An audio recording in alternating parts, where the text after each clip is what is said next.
will be count 1, aiding, inducing, and causing murder, and conspiracy for count 2.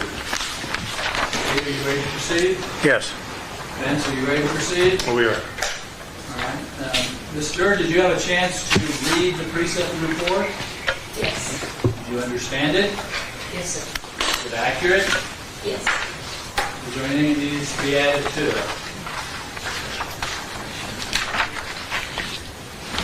No, sir. All right, I'll start with the state. Do you have any witnesses you wish to call or anything? Yes. Let's go ahead and... State calls Larry Wilt. Sir, raise your right hand. Do solemnly swear or affirm your testimony to be the truth, the whole truth, nothing but the truth, so help you God. Yes, sir.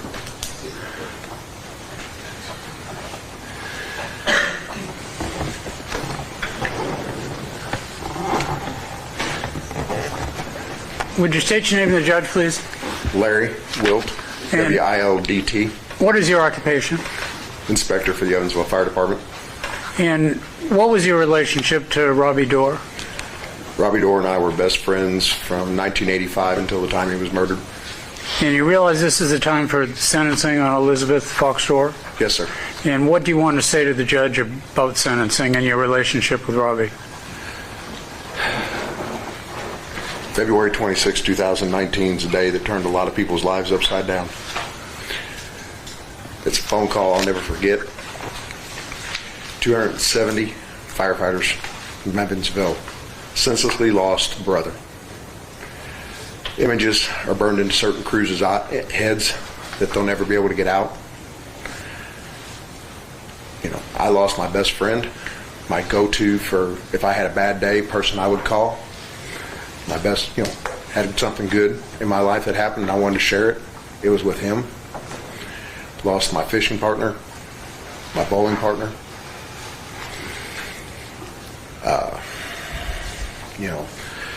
He's got a grandchild that he'll never got to meet. He's got a granddaughter that he will never get to see play travel ball. He's got a daughter who lost her rock. When Lindsay got married, there should not have been a picture of her father sitting in the front row at the wedding. It should not have been me walking her down the aisle. It should have been her father. Is there anything else you wanted to say? I don't have any other questions. Do you have any questions? I do not. Thank you, sir. Please step down.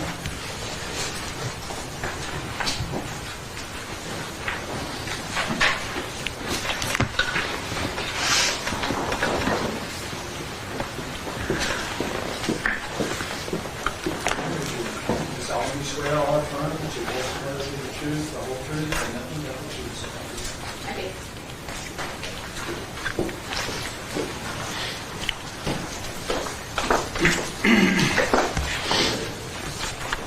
Can you state your last name and spell your last name just for the court record? McGregor, M-A-C, capital G-R-E-G-O-R. And we're here for the sentencing today in the case of the murder of Robert Doerr. How are you related to him? I'm his sister. Okay, and then do you have a statement prepared for the judge I do. for sentencing today? I do. You can go ahead and read that. Tuesday, February 26, 2019 started out as any normal day. I went to work, came home, and made dinner, and I very vividly remember we had spaghetti. I remember exactly what I was doing and where I was standing in my kitchen, and that I was still in my work scrubs. I was starting the dishes, and then I got the call that I never thought I'd ever get in my lifetime. My niece Michaela said at approximately 25 p.m. that night when she called me to tell me that Robbie had been shot. Those words literally brought me to my knees. It was hard to breathe, and I could not stop shaking. I still hear these words 5 years later. The tone, the sadness, and the shock are always there. My dad was devastated that night, and no daughter should ever have to see a parent so distraught. I cannot express how helpless I felt at that moment.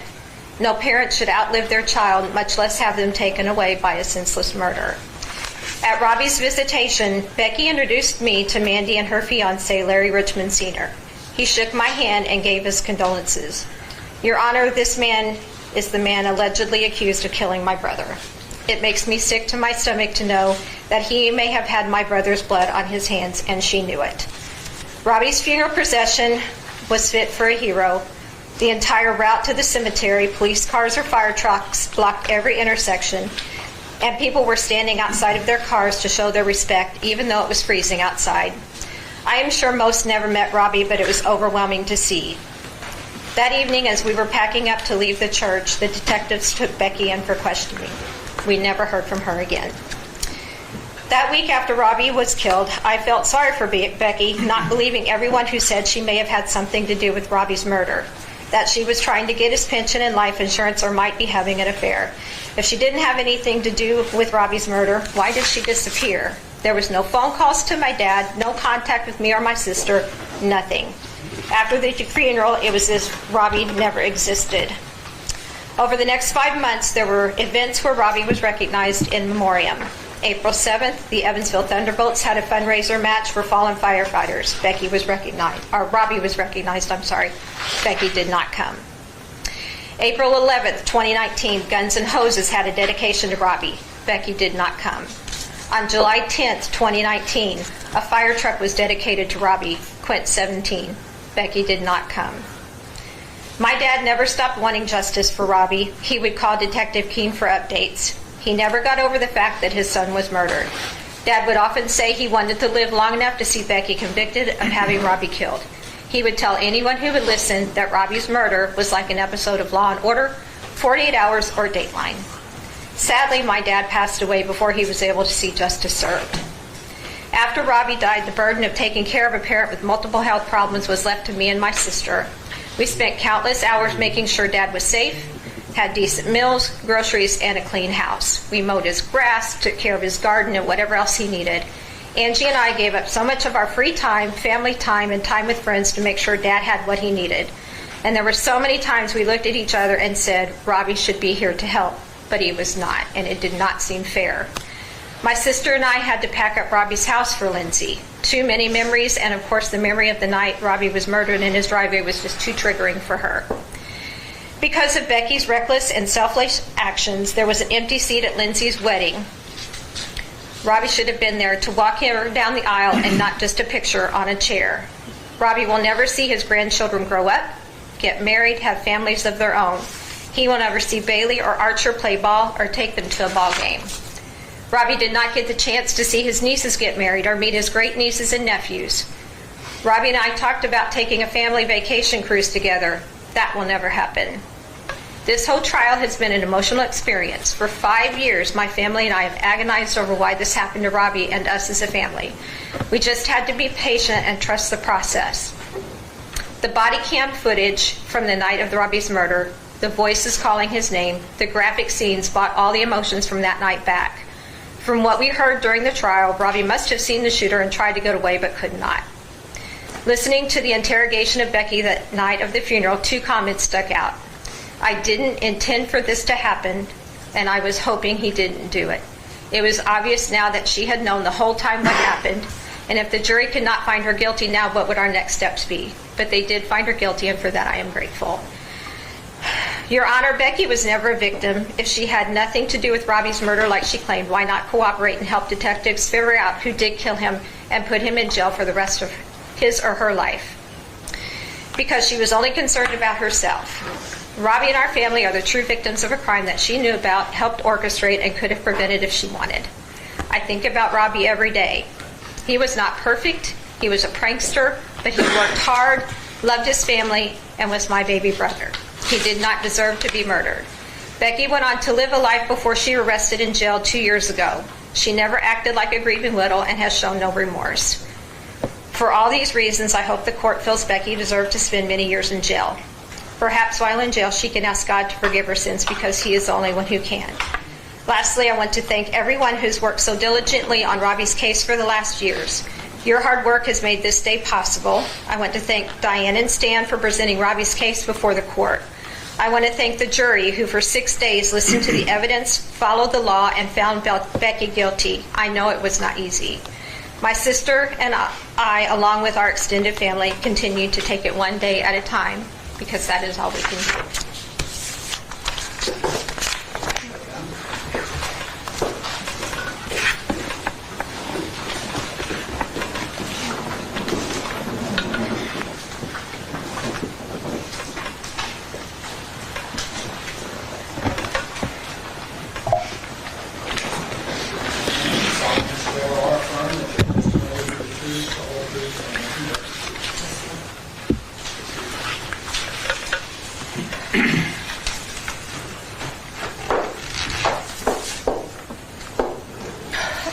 Can you please say your name and spell your last name for the court record? Angela Roybal, Roybal. Okay, and how are you related to Robbie Doerr? I'm Robbie's sister. Okay, and you have a statement for the court. You Yes. can go ahead and read that. Okay.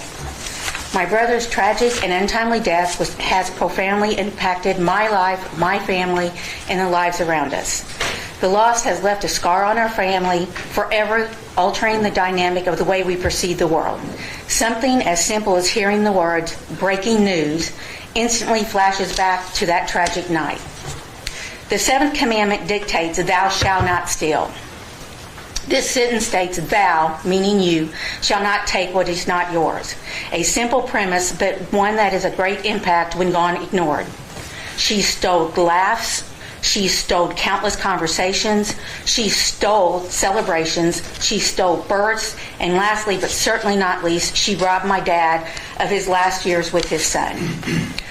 I replay that night often, sometimes even having nightmares of what Robbie's last images were. On that night, he returned home from his shift as a firefighter, pulled into his driveway, saw his shooter, turned to run, and was shot in the back while she was home. When you enter the bond of marriage, you agree to be there through thick and thin.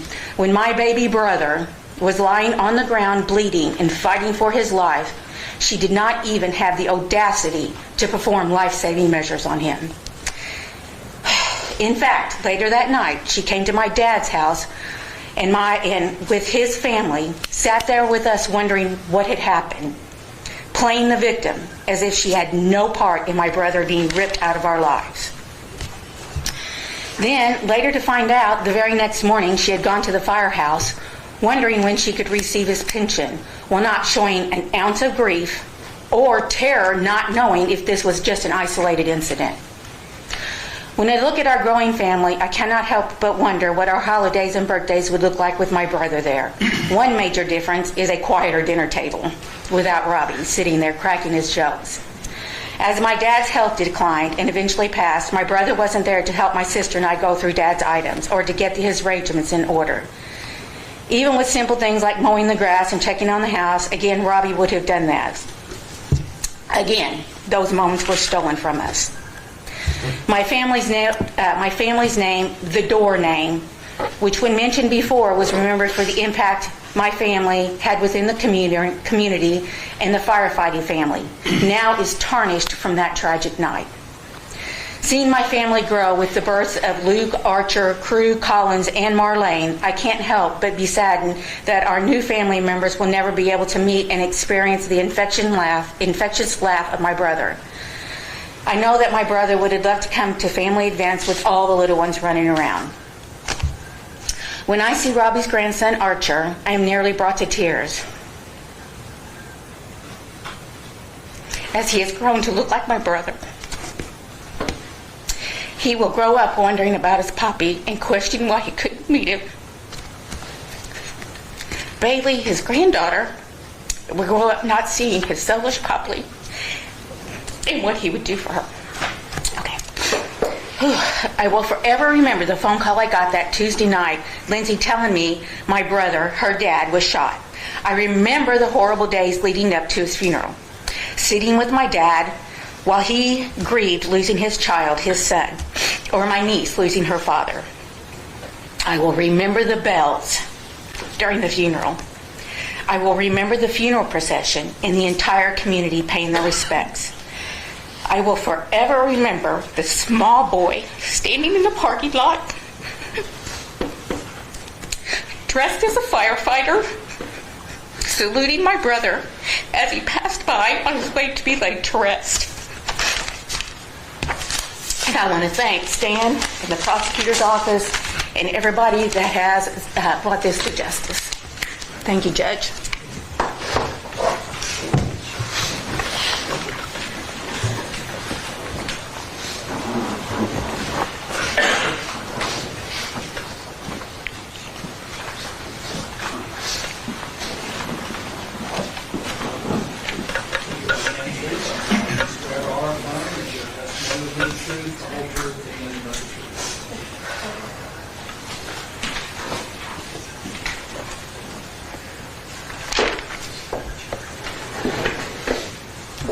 You state your name and spell your last name for the court record. Lindsay Griffin, Griffin. And how are you related to Robbie Doerr? He is my father.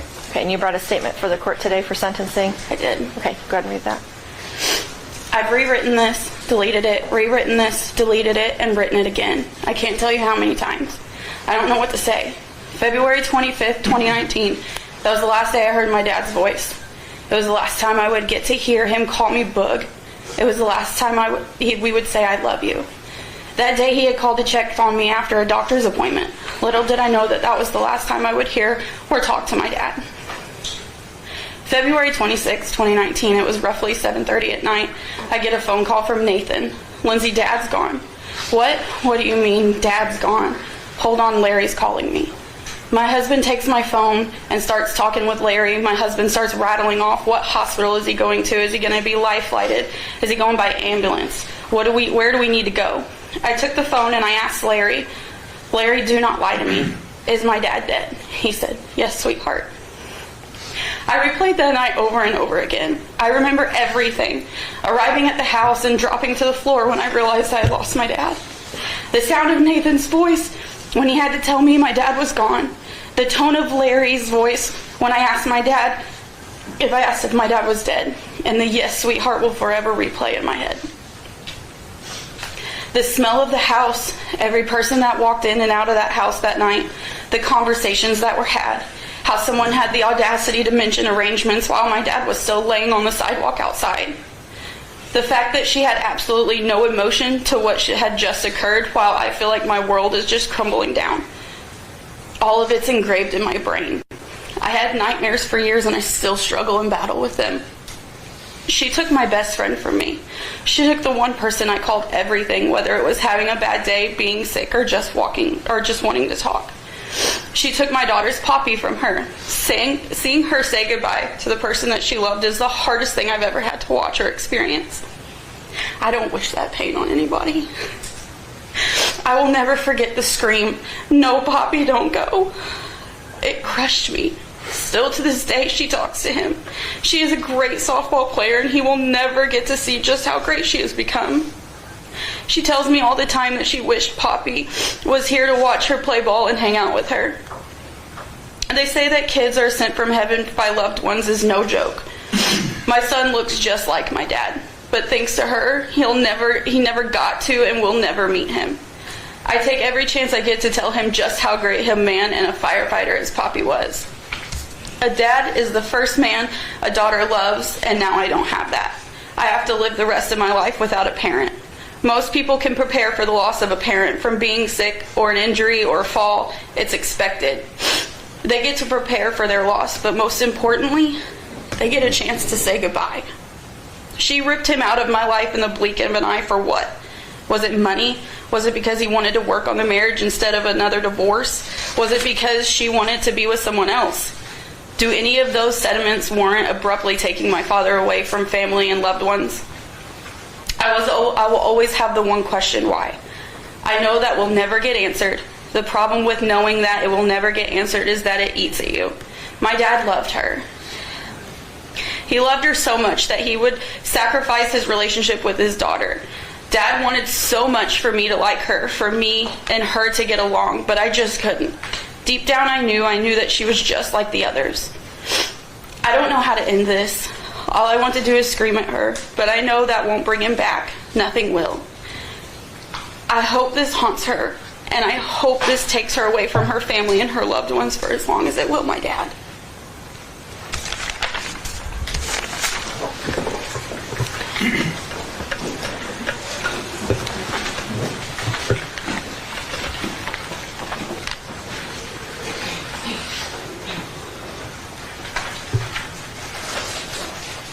All you raise your right hand for me. You solemnly swear or affirm the testimony of the truth, the whole truth, and nothing but the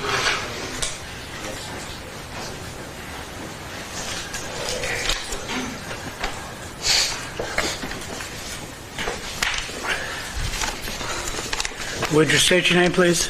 Nathaniel Guthrie. And Nathaniel, what's your relationship to the defendant, Elizabeth Fox-Doerr? I'm her son.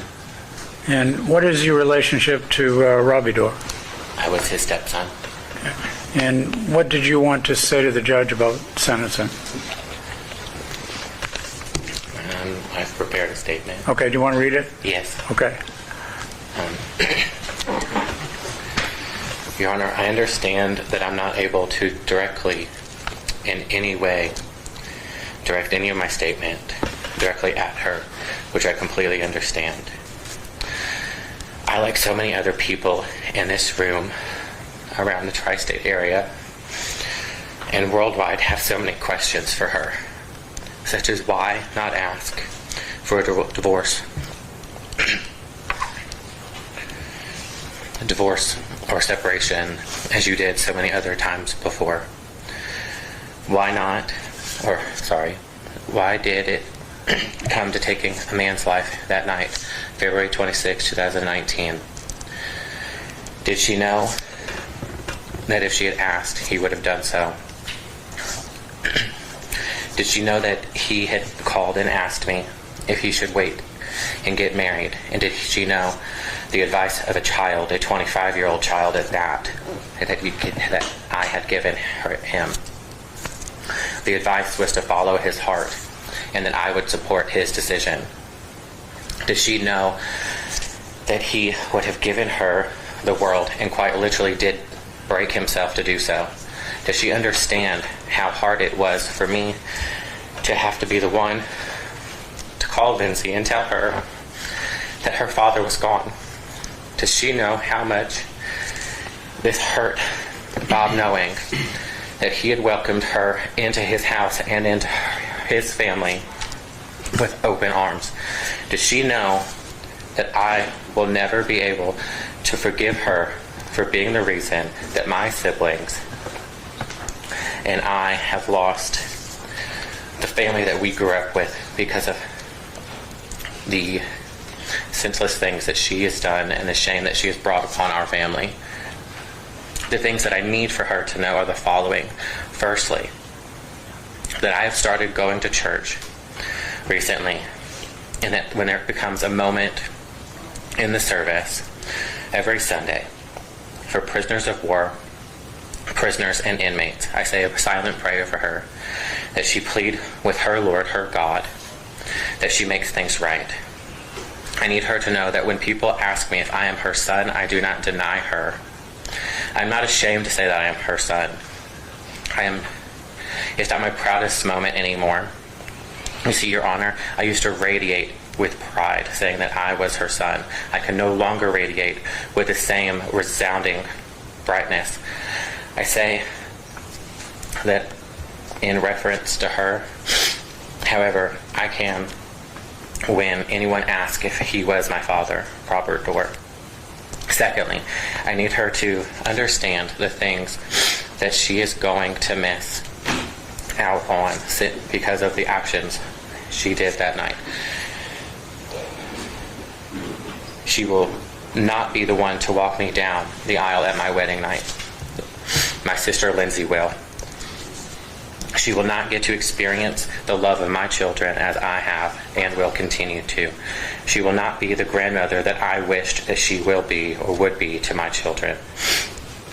She is not going to be able to see her youngest child graduate from college and then medical school and show the world the greatness that he holds within himself. I will be there for him, as I have always been there for my siblings without fail, all because of one night of stupidity and ignorance on her part. She assisted in snuffing out a man's life, Robert Francis Doerr II. Thirdly, I need her to know that she is gone by many names in her lifetime. She was born Reba, adopted Elizabeth Joanne Fox. She has gone by several nicknames in her life by family and friends alike: Becky, Cricket, Mother, Mom, Miss Becky, and to her granddaughter, Mimi B. But from this moment forward, she will only be known to me and the rest of everyone in this room and the world as inmate. Insert whatever number has been assigned to her. Fourth, that the family that I have lost may not have wanted to be a part of my life anymore. because of the things that she has done. Although I have built a family that includes my fiance and soon-to-be husband Wade, my 2 children, and my mother-in-law Debbie, all the people that she will never get to know, I've also gained a sister, a brother-in-law, a niece, a nephew, 2 aunts and their husbands, and countless fire uncles and fire aunts. In closing, Your Honor, I just wanted to say that I hope the greatest man that ever lived haunts her nightmares, and that she never forgets that he loved her and shared with her so freely, because he truly did love her wholeheartedly. Thank you, Your Honor. We don't have any other witnesses. Do you have any other evidence you wish to present to the county? Ben, do you have any witnesses? We do, Your Honor. Judge, if I may, throughout the last few weeks, we've had a few people submit some letters on behalf of Ms. Fox-Doerr. I've got a list here. I think I provided a list of that to the reporter as well. So if I may, there are 3 that I think read on behalf of the individuals that have the names. I also believe Mr. Taylor Barrett is here. I believe he should read the letter as well. So if you'd like to take those that are present first. We'll do the ones that are present first.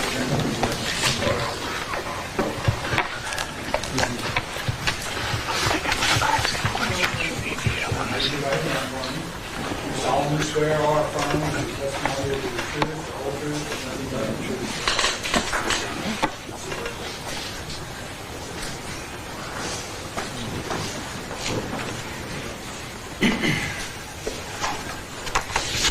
Taylor, before you begin, could you please state and spell your name for the court? My name is Taylor Barrett. Barrett is B-A-R-R-E-T-T. And it's my understanding we made a copy and you had written a statement you'd like to read. Yes, thank you. Please do. My mother left my father before I was born because she believed he was a bad influence due to his drug addiction and probably many other things. She did not ask him to pay child support. She left my childhood stepfather, Clint, for infidelity. Did not even get the house in the divorce, but got the kids. And we started a new life without his support or help from others. Even though she hardly had the money to pay the bills and did not seek a partner for money, nor did she ever often accept help. Her parents offered to help on numerous occasions, and my mother seldom accepted, only when there was no other option. My mother has never sought financial gain from anyone. In fact, she has been so stubbornly cheap that she refused to buy herself new clothes, even when she was financially comfortable. I cannot recall a time that my mother lied to me, or was caught in a lie, unless you count Santa Claus or the Easter Bunny. She is the type of person that would scold me if I killed an ant or a spider and tell me that no matter how small, it is God's creature and I do not have the right to take it out of this world. She is a woman with a green thumb. She's a caregiver to children and the elderly. We used to make stockings for Christmas for dementia and Alzheimer's patients at her work. She grew up a Christian, and she taught my brothers and I a lot of amazing morals, values, and Southern catchphrases. While as a young kid, some of her advice went in one ear and out the other. However, I believe that the way that she raised me is the very reason that I have grown up to be successful. I listened, and I had a lot of hard mistakes I made a lot as a child, but everything she taught me has led me down a great path, even though we came from a very troubled past. She made me the man that I am today, and she texts me every day, and I hardly even respond. And I'm sorry for that, Mom. She has not lived an easy life. She was beaten, abused, and raped before she was even adopted at the age of 4. Her condition was so bad that she wore the same pair of shoes as a child before she was adopted, and her feet have never grown to full size. My grandparents once told me that they did not know how to raise a damaged child, referring to her and my Aunt Mandy. My grandmother said that she never fully got through to them, and it was one of her biggest regrets to this day. My grandmother is a very amazing woman.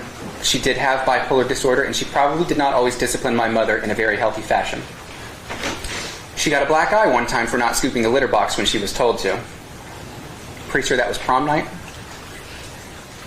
One could understand how this might lead to a disconnect between the two of them, and my mother being reluctant to help, or be reluctant to receive help in her adult life from her mother or from others. Even in her adult years, she was abused in many marriages, both physical and mental. There are pictures of her with a black eye on Christmas Day from her second marriage.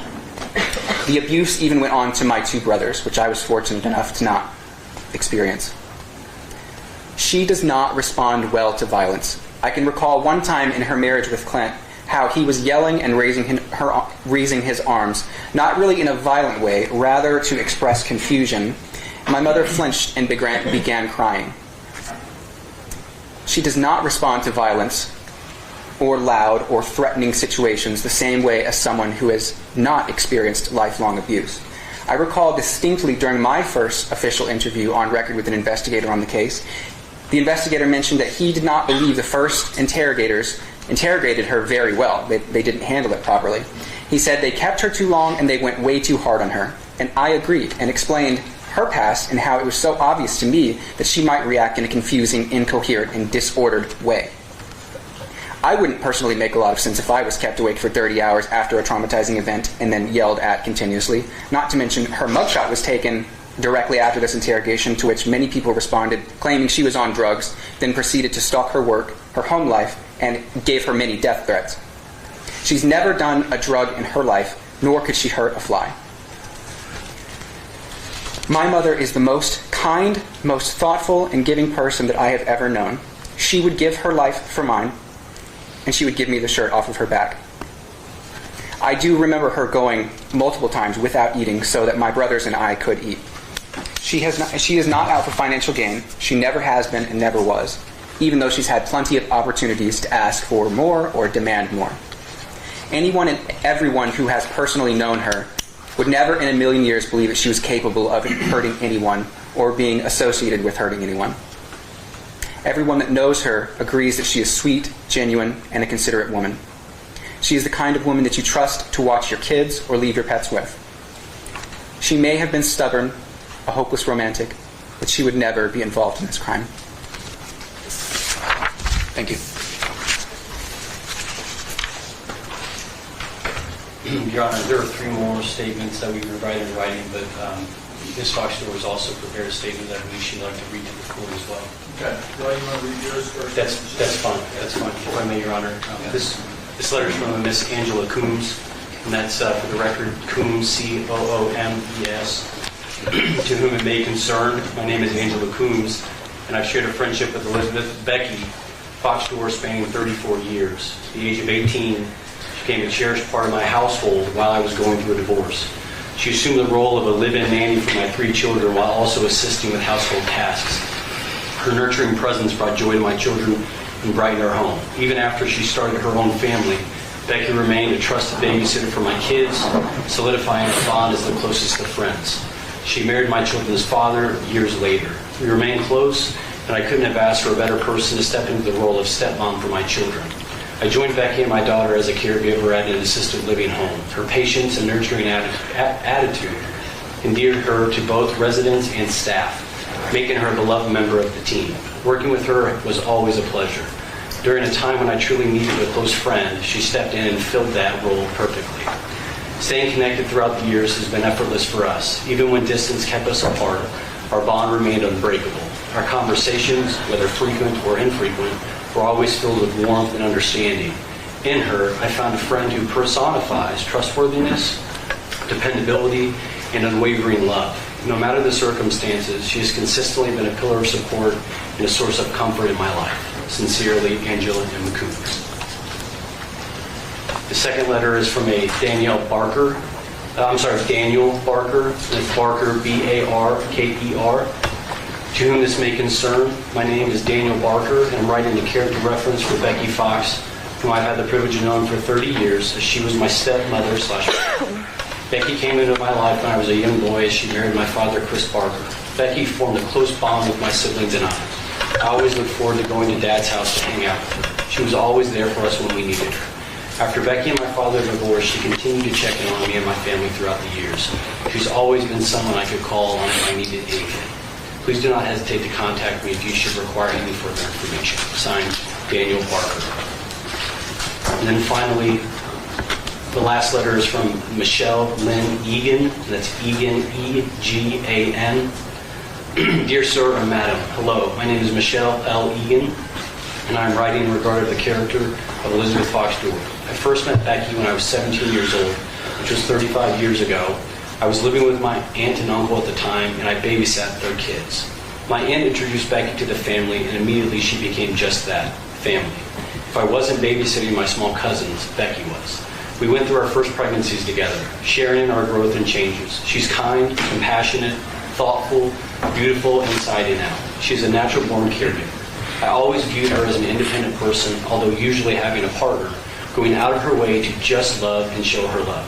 After a few years, my aunt and uncle grew apart and later divorced. Becky and my uncle, by marriage, later married, and it was just accepted by all of us, especially the kids. I stood inside as a witness to their marriage, my aunt approving. The marriage didn't last, but she remained family throughout all of these years, totaling 35 years, remaining in very close contact and loved by all of us. My youngest cousin growing up, becoming one of her best friends and working with her in dementia care. I myself worked with her at a caregiving agency. I can't say enough how exuberant a love for her that we all have and remain to have for Becky. The simple fact, the bond and friendship that she has with my aunt can be seen and said by all of us. That is her personal character of who she is that has kept them best friends, as well as mine. Sincerely, Michelle Lynn Egan. And then, Your Honor, the last letter that we have, Ms. Fox-Doerr would like to read that, I believe, to the court. Is she to remain here? Yeah, you can sit here. Move the microphone. Yes, sir.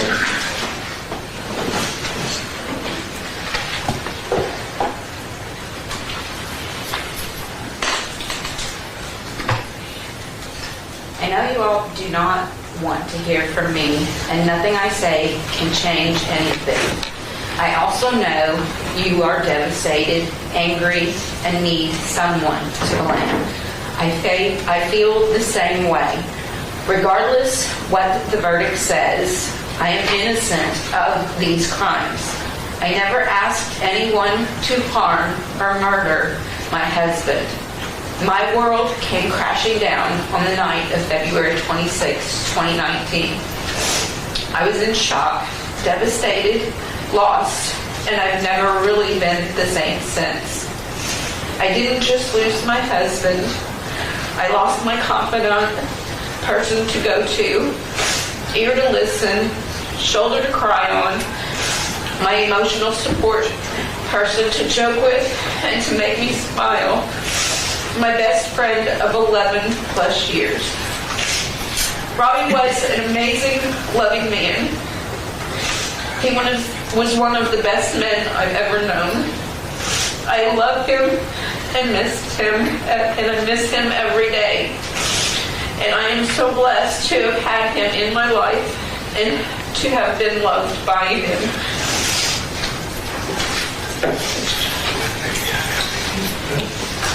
Do you have any other witnesses or testimony? We do not. I will hear argument first from Chadwick. Your Honor, the convictions of murder and conspiracy to commit murder are two separate felony offenses which are eligible for consecutive sentencing. The state intends to outline some aggravating factors to be considered by the court. No matter which way the court sentences, consecutive or concurrent, we are arguing for an aggravated sentence. The life of Robbie Doerr ended because of the premeditated actions of his own wife, who conspired with a known murderer who she was having an affair with, her own sister's fiancé, to have Robbie Doerr killed. To make the murder happen, the defendant fed information to the co-conspirator in this case, who eventually lied in wait for Robbie Doerr to get home with the defendant close by. Although advanced planning and agreement are elements of conspiracy, the extent and vicious manner of an ambush of premeditation may be considered by the trial court as aggravating factors, and death can be considered an aggravating factor of conspiracy. The record reflects that the defendant worked to feed the co-conspirator information to make their plan to kill Robbie Doerr a success, and then after hid that information from police, despite being given ample opportunity to assist them, and finally she lied to the grand jury.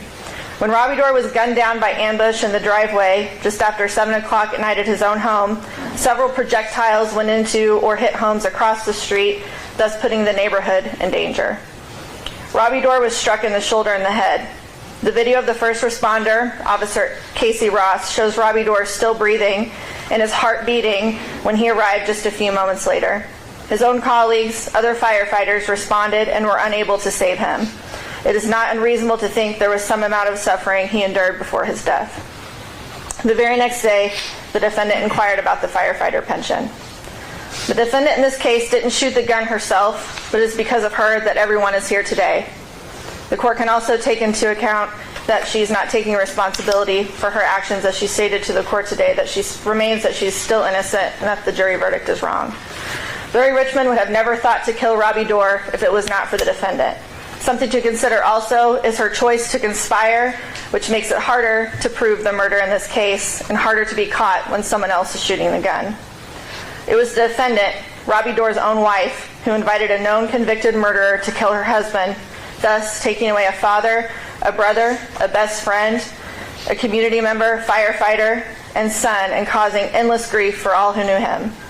The fact that Robbie Doerr was lured to his death by his own wife, the person who he should trust most in his life, is an aggregating factor for sentencing. Robbie Doerr's family and the firefighter community have gone through years of suffering because of his murder, and today we're asking for justice on their behalf with a sentence that reflects the heinousness and planning undertaken by the defendant both before and after she conspired to end the life of Robert Doerr. Thank you, counsel. Vince, do you have arguments this morning? Yeah, Your Honor. May I stay seated? Sure. Your Honor, first of all, I'm sorry we're here. I've been doing this for a long time, and it's not lost on me or my son or my other son who participated in the defense of this case that, but for the death of the decedent in this case, we would most likely not be here. But there are things that I think mitigate against the kind of argument that the state has made. Several of them I believe to be significant, grounded in the law in Indiana, and with the court's permission, I want to take a moment to address those things specifically. First of all, Indiana Code 3538.1.7.1 is the statutory basis upon which the court evaluates criteria for sentencing.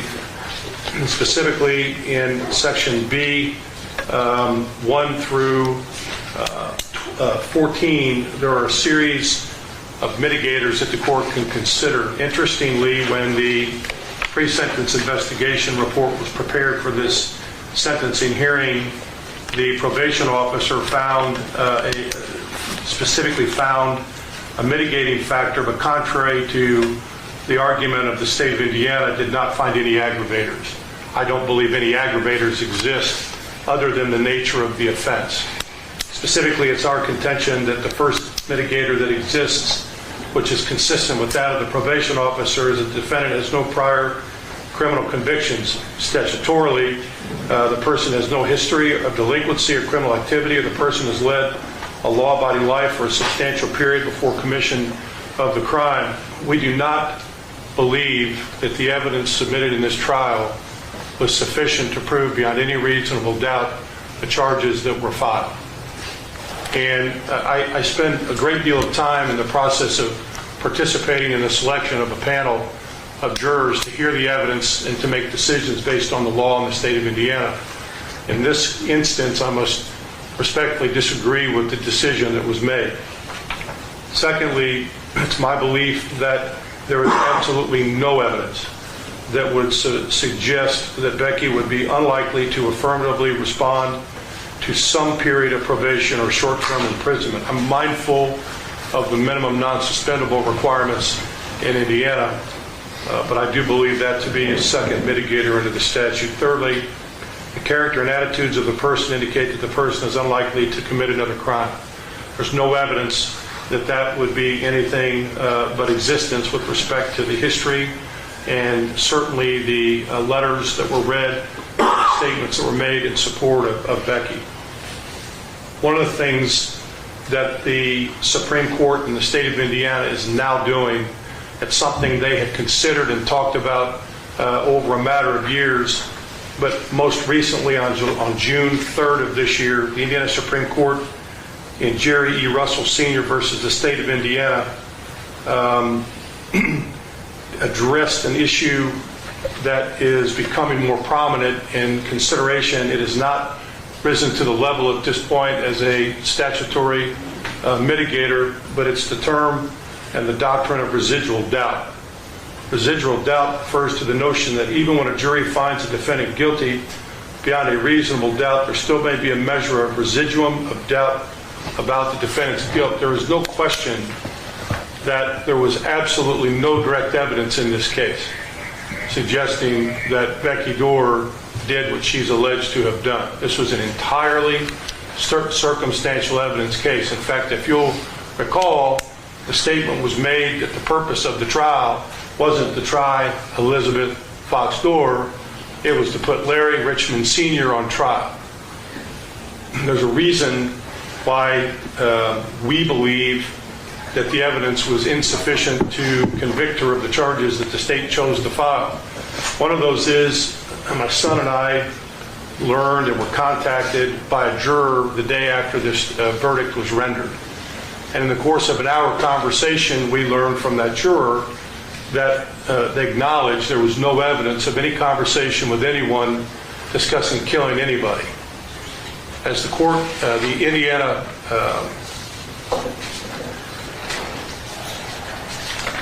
Supreme Court said in Vance versus State, a September 9, 1994 decision, specifically in respect to the charge of conspiracy.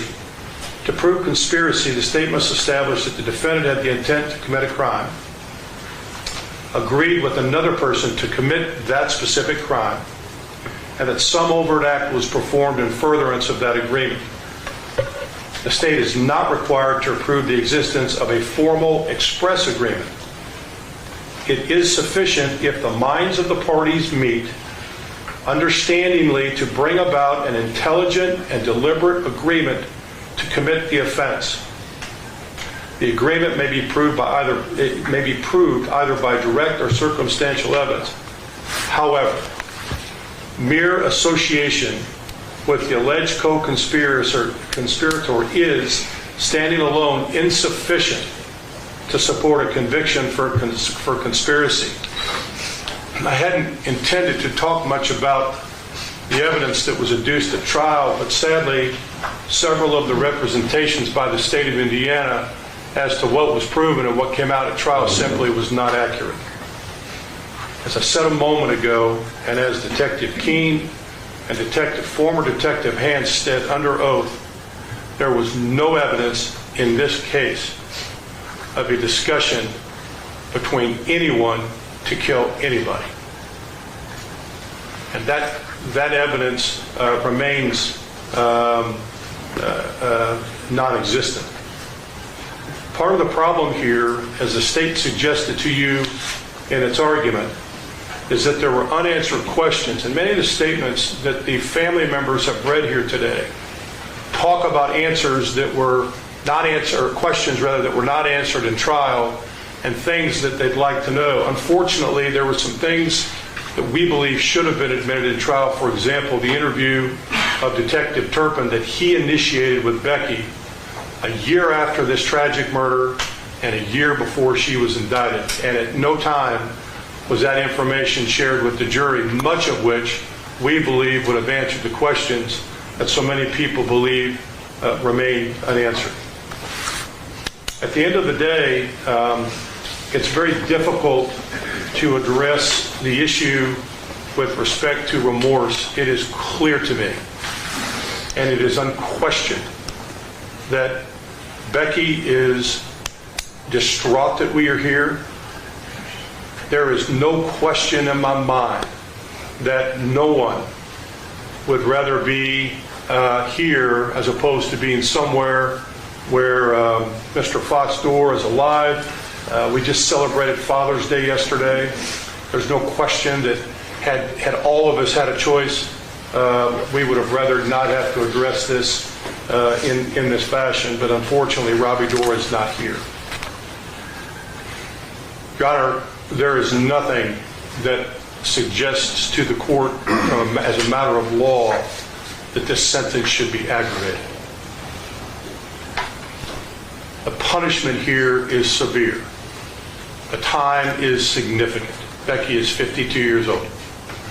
And there's no question that any sentence that the court imposes will effectively be a life sentence. And so for some of the people who wish that that occur, that's effectively what the sentence will reflect when it's imposed by the court. Even if the court sentences to the statutory minimum of 45 years on count 1 and 20 years on count 2, there's no question that even if those run concurrent, which we believe they should, that effectively is a life sentence for Becky. As I said before, I don't believe in criticizing the jury process, but when people make assumptions contrary to the instructions that you give, when they determine that there was an agreement in light of the statements of the detectives that there was no such evidence to support that contention, then obviously there's a forum that we will pursue to address what we believe to be fundamental deficiencies in their determination. But at the end of the day, that's not for us to argue at this point.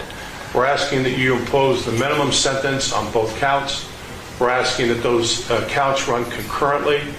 And we're asking that the court consider the facts and not be dissuaded by the emotion that's been interjected by the state in the request for the sentence that's to be imposed. Thank you.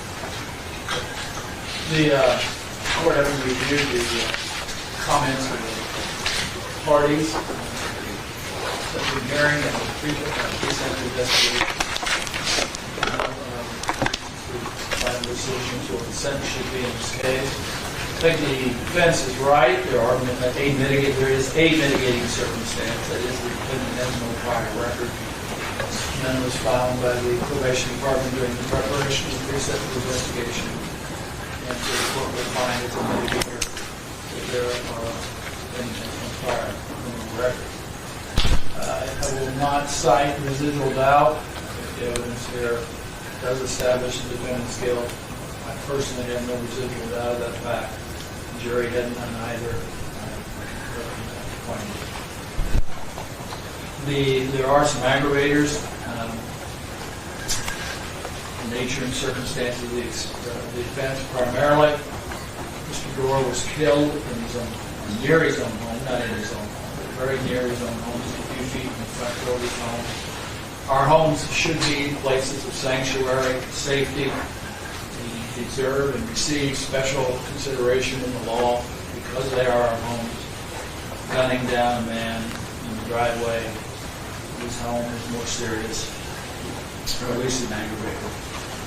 The mental state required to commission the crime is an aggravator here. This was not a knowingly committed crime. This was an intentional, coldly deliberate, calculated decision in Mr. Doerr's life, time, place, and manner of the conspirators choosing, which the defendant was one. The actual execution of the crime, as the prosecutor pointed out, did present a risk of harm to others. Bullets struck nearby neighbors. They had nothing to do with this. Mr. Doerr was an innocent victim, but they were also innocent victims there. And to me, the difference, conspiracy is committed and completed when the agreement is reached. It seems fundamentally different to not only make that agreement, but then to follow through with that agreement and actually kill the victim. So for that reason, the court finds the following sentences are appropriate on count 1. The sentence of 60 years, because I believe the aggravators outweigh the mitigators. And that sentence will be executed at the Indiana Department of Corrections. On count 2 will be a sentence of 30 years. That sentence will also be executed at the Indiana Department of Corrections, and that would be served consecutively, which is a 10 sentence. Count 1, a total sentence of 90 years executed Deputy Inspector of Corrections. The defendant does have credit for time spent incarcerated prior to sentencing from August the 18th, 2022 through June the 16th, 2024, a total of 669 days. She will also receive the statutory good time credit for that time. There'll be no court costs assessed here. There is no other fees or assessments to be made. The defendant is indigent to be serving an executed sentence. Ms. Doerr, do you understand your sentence? Yes. You have a right to appeal this sentence, and you have a right to appeal your conviction by terms of the pre-sentence investigation and the other evidence the court has heard during the prosecution of this matter. You are indigent. You are entitled to public assistance in perfecting your appeal. So if you wish to appeal, the court will appoint the public defender's office to do that and instruct them that they must file either a motion to correct error or a notice of appeal within 30 days of today's date. Do you wish to appeal your conviction or your sentence or both? Your Honor, may I address the court? Yeah. She does. Okay. And it would be our intention to request that the public defender's office appoint us to perfect and to perform that appeal. But that's a matter of which I have no say in and control over, so you have to take that up with DD's office. All right, show the court finds the defendant is indigent and appoints the public defender's office to represent him on appeal, filing either a motion to correct error or a notice of appeal within 30 days. Your Honor, may I address the court? Yes. I would ask that you keep her here to the extent you can so that we can continue the conversations that we've been having now that the sentence has been imposed. Not knowing where she's going to go, it's been my experience that she'll go to Plainfield and then we can't have contact, and I would really like the opportunity at least for 30 or so days to have her here so we can communicate. I will keep her here until July 17th. Okay, perfect. 30 days. Thank you. Any further record from the state? No. From the defense? Not on behalf of Ms. Fox-Doerr. We're adjourned. All right.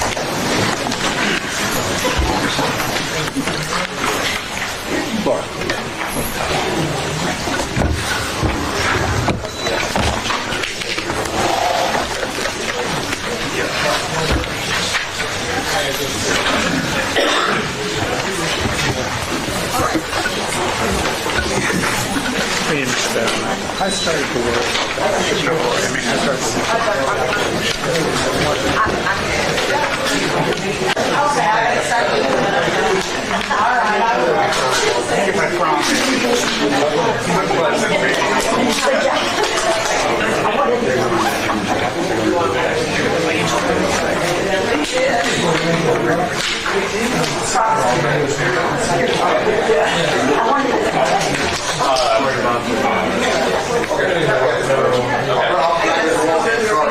Are you leaving soon?